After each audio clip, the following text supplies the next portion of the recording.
যে রেসিপিটা তোমাদের সাথে শেয়ার করব, এই রেসিপিটা কিন্তু খুব কম সময়ের মধ্যে তৈরি করা হয়ে যায় আর খেতেও কিন্তু অত্যাধিক সুস্বাদু হয়। ভিডিওটা কিন্তু একেবারে স্কিপ করবে না।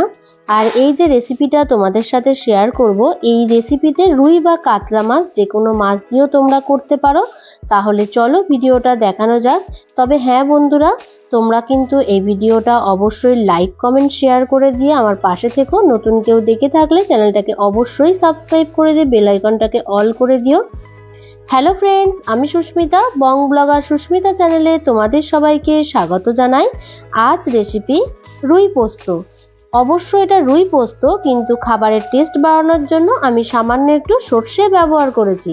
তাহলে চলো বন্ধুরা ভিডিওটা শেয়ার করে নিই। এখানে দেখো রুই মাছগুলোকে ভালোভাবে ধুয়ে আমি প্লেটে সাজিয়ে নিয়েছি। এখানে রুই মাছের বদলে কাতলা মাছও ব্যবহার করতে পারো। ফোড়নে ব্যবহার করব গোটা জিরে, কারি পাতা, শুকনো লঙ্কা আর নিয়ে নিয়েছি গোটা গরম মশলা। তারপরে আর যা যা উপকরণে লাগছে সেগুলো একবার দেখানো যাক। দেখো এখানে আছে টমেটো কুচি, আমি বড় সাইজের একটা টমেটো কুচি ব্যবহার করব। আদা রসুন কাঁচা লঙ্কাটাকে পেস্ট করে নিতে হবে। সাথে আছে ধনেপাতা। আর এখানে নিয়েছি 2 চামচ হলুদ সর্ষে আর 3 চামচ মতন পোস্ত। এই রান্নাটা কিন্তু সম্পূর্ণ সর্ষের তেলে করতে হবে, তবেই রান্নার টেস্ট আসবে বেশ ভালোভাবে। সর্ষের তেলটা গরম হয়ে আসলে লবণ হলুদ দিয়ে মাখিয়ে নেওয়া মাছগুলোকে ভেজে নেব। মাছগুলোকে এপিট ওপিট করে ভালোভাবে ভাজা হয়ে আসলে দেখো মাছগুলোকে আমি তুলে নিচ্ছি। এখানে কিন্তু আমি অনেকটাই তেল দিয়েছি, তাই আর এক্সট্রা করে তেল দেওয়ার কোনো প্রয়োজন নেই। মাছগুলো তুলে নেওয়ার পর যে তেলটা পড়ে আছে তার মধ্যে ফোড়ন হিসাবে ব্যবহার করব গোটা জিরে, কারি পাতা, 2টো শুকনো লঙ্কা, গোটা গরম মশলা। তারপর একটা সুন্দর সেন্ট আসার পর টমেটো কুচিটা দিয়ে দিলাম। টমেটো কুচি দিয়ে কিন্তু বেশ ভালোভাবে টমেটোগুলোকে ভেজে নিতে হবে। তরকারির রং যাতে ভালো আসে তাই জন্য দেখো আমি এখানে 1 চামচ মতন চিনি অ্যাড করেছি। আর যেহেতু আমি এখানে বেশ বড় বড় করে টমেটো দিয়েছি, তাই টমেটোটা যাতে হালকা নরম হয়ে আসে তার জন্য কিন্তু আমি লবণ ব্যবহার করেছি। গ্যাসের ফ্লেমটাকে লো করে দিয়ে টমেটোটাকে অনেকক্ষণ ধরে ভেজে নিচ্ছি। এতে কিন্তু তরকারির রংটাও খুব সুন্দর আসবে। এবার দেখে নিশ্চয়ই তোমরা বুঝতে পেরেছো টমেটোটা কিন্তু আগের থেকে অনেকটা নরমও হয়ে এসেছে। আর আগের থেকে এখন কিন্তু দেখো রংটাও কিন্তু অনেকটাই পরিবর্তন হয়ে এসছে। এরকম ভাবে ভাজা হয়ে আসার পর আদা রসুন কাঁচা লঙ্কা সর্ষে পোস্ত সমস্ত কিছু আমি কিন্তু এখানে একসাথে পেস্ট করে নিয়েছি। তোমরা মনে করলে আলাদা আলাদা করে পেস্ট করে নিয়েও দিতে পারো, কিন্তু আমি এখানে সময়ের জন্য আর কি একসাথে পেস্ট করে নিয়ে ভালোভাবে কষিয়ে নিয়েছি।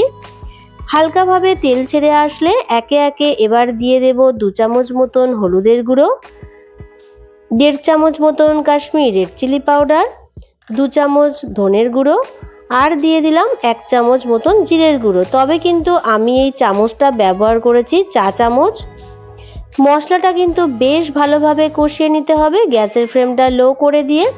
যেহেতু এখানে সর্ষে পোস্ত দেওয়া আছে তাই তোমরা এই গ্যাসের ফ্লেমটাকে লো করে দিয়ে কিন্তু অবশ্যই মশলাটা কষবে, না হলে কিন্তু তলাটা লেগে গেলে তরকারিটা তিতো হয়ে যেতে পারে।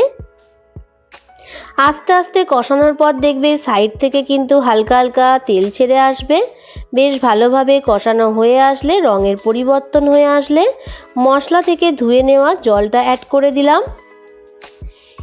তারপরে দেখো খুন্তি দিয়ে মশলাগুলোকে জলের সাথে ভালোভাবে মিশিয়ে নিচ্ছি। গ্রেভিটা যেহেতু আমি রাখবো তার জন্য আরেকটু ঈষদ উষ্ণ জল ব্যবহার করে নিলাম।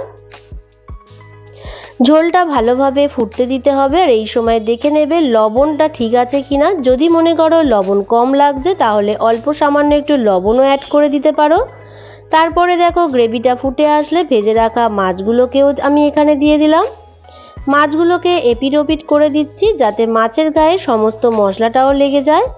লো ফ্লেমে ফুটতে দেওয়ার ফলে দেখো চারিদিক থেকে কেমন তেলটা রিলিজ হয়েছে আর দেখতেও কিন্তু বেশ ভালো লাগছে। বেশ খানিকক্ষণ ধরে এরকম ফুটতে দিতে হবে। গ্রেভিটা তোমরা তোমাদের পছন্দ মতন রাখবে। এখানে দেখো ঝোলটা প্রায় ফুটে এসেছে। শেষে কিন্তু আমি এখানে দিয়ে দিলাম ধনেপাতা কুচি। ব্যাস আর কিছুই লাগবে না, আমার কিন্তু রেডি হয়ে গেল রান্নাটা।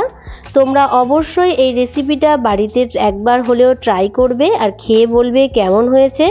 আশা করি এই রেসিপিটা তোমাদের মুখে লেগে থাকবে। ভিডিওটা ভালো লাগলে লাইক কমেন্ট শেয়ার করে দিয়ে আমার পাশে থেকো। নতুন কেউ দেখে থাকলে চ্যানেলটাকে সাবস্ক্রাইব করে দিয়ে বেল আইকনটাকে অল করে দিও।